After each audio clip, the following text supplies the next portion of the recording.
گھرانہ حسین کا، نبیوں کا تاجدار ہے نانا حسین کا، ایک پل کی تھی بس حکومت یزید کی، صدیاں حسین کی ہے زمانہ حسین کا۔ نعرہ حیدری۔ اب میں دعوت خطاب دوں گا خطیب آل محمد جناب عباس ناصر نقوی صاحب، ان کی صحت و سلامتی کے لیے بلندر صلوات۔ اللہ الرحمن الرحیم، احمدک اللہم یا من نور قلوبنا بانوار المحبت العلویہ واکمل لنا دیننا بولایت المرتضویہ واتم نعمتہ علینا بالہدایت الحیدریہ ونصلی ونسلم علی حقیقت نورک وباطن ظہورک ابی القاسم المصطفیٰ محمد وآلہ الطیبین الطاہرین المعصومین ولعنۃ اللہ علی اعدائہم اجمعین۔ اما بعد فقط قال اللہ سبحانہ وتعالی فی محکم کتابہ المبین، بسم اللہ الرحمن الرحیم، انا اعطیناک الکوثر فصل لربک وانحر ان شانئک هو الابتر۔ صلوات۔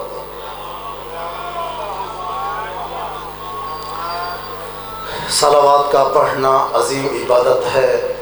صلوات ایسی پڑھیں جیسے آل محمد کا مقام ذہنوں میں بلند ہے۔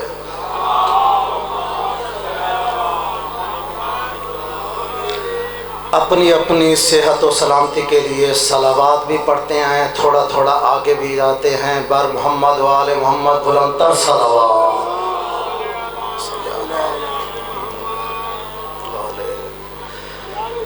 انتہائی مختصر وقت ہے آپ کے سامنے اور قبلہ صاحب کے درمیان زیادہ دیر حائل نہیں ہونا۔ جی چاہتا ہے کہ سیدہ کی عظمت کا، فضائل کا ایک قطرہ علی بادشاہ کی نالین پاک کے تسمے سے تیمم کرتا ہوا آپ کے ذہنوں میں منتقل ہو۔ توجہ چاہیے، بغیر کسی تمہید اور مقدمے کے۔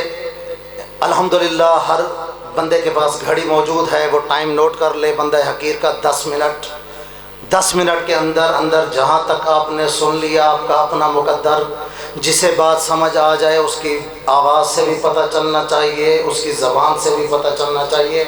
بغیر کسی مقدمے اور تمہید کے بعد کا آغاز کر رہا ہوں۔ علماء سامنے بیٹھے ہیں۔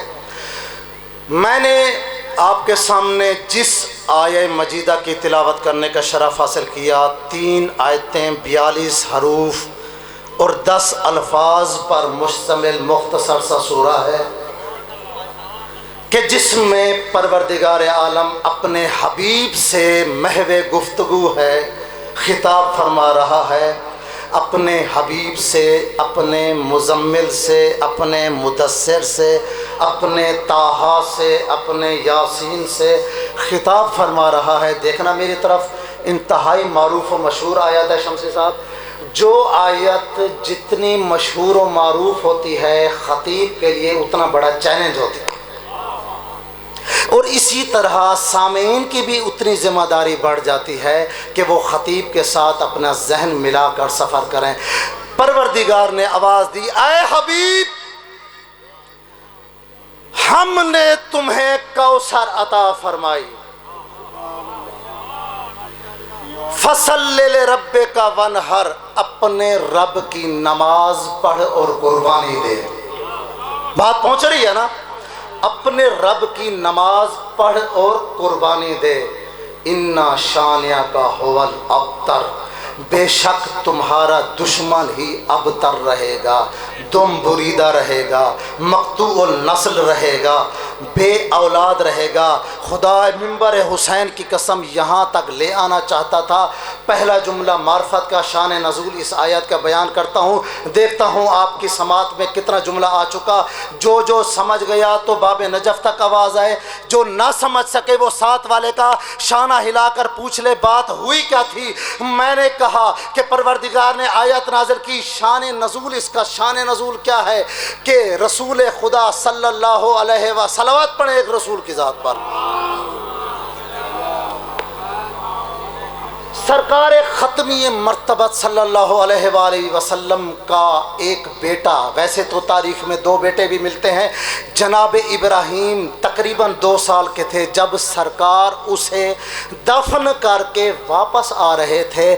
بازار، دیکھنا میری طرف، بازار میں، چوراہے میں، گلی میں، کوچے میں، مجمع عام میں آس بن وائل ملعون نے رسول کو تانا دینا شروع کیا۔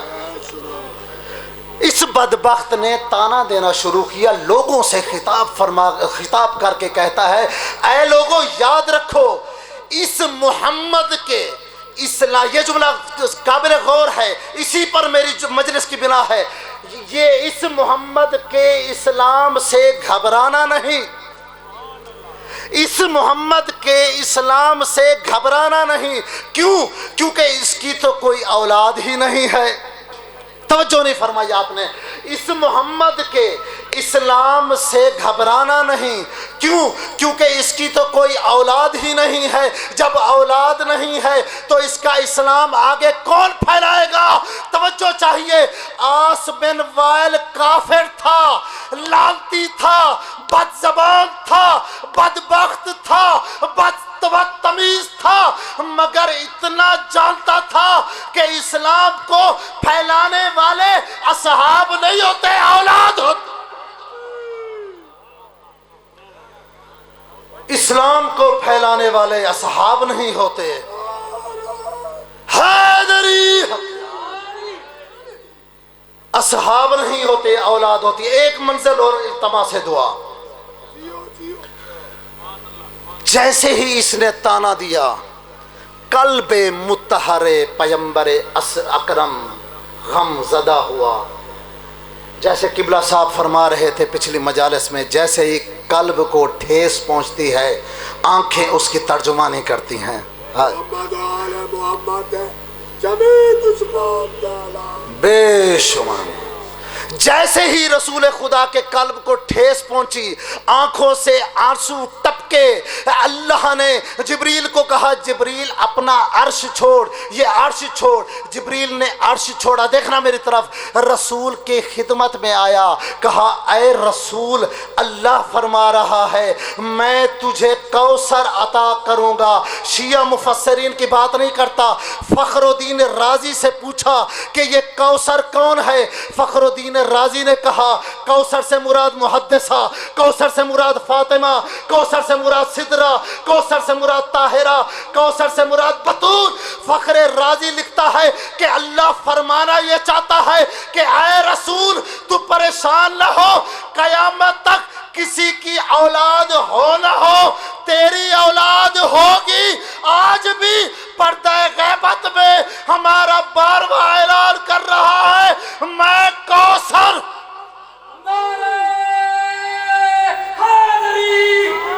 بالکل بات تمام ہے، انشاءاللہ مصائب کا وقت نہیں ہوگا، معافی چاہتا ہوں، مصائب آغا صاحب سنائیں گے۔ آخری جملہ عرض کرنے لگا ہوں، کوثر کا لفظی معنی کیا ہے؟ کوثر کا لفظی معنی، علماء سامنے بیٹھے ہیں، کوثر ایک مصدر ہے، دیکھنا میری طرف، توجہ چاہیے آخری آدمی تک۔ کوثر ایک مصدر ہے، مصدر اس چیز کو کہتے ہیں کہ جس سے سب نکلے وہ کسی سے نہ نکلے۔ اس سے آسان اردو میرے پاس نہیں ہے، شمسی صاحب توجہ چاہیے۔ مصدر جس سے سب نکلیں، جو کسی سے نہ نکلے۔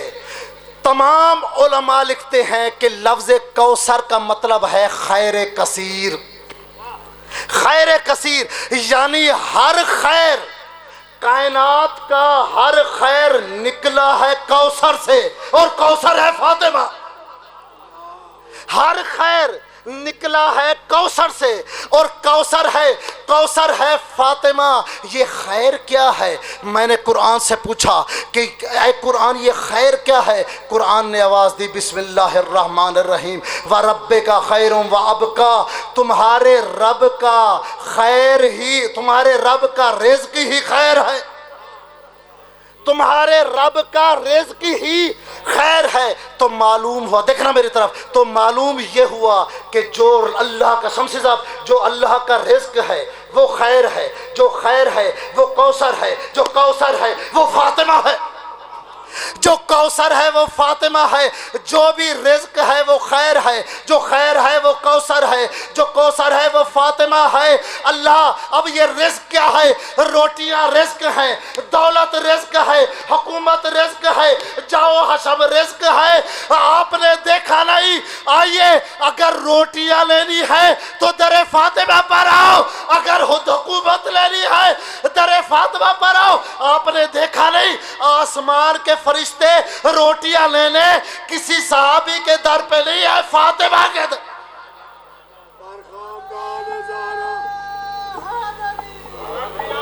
بر محمد و آل محمد بلند تر صلاح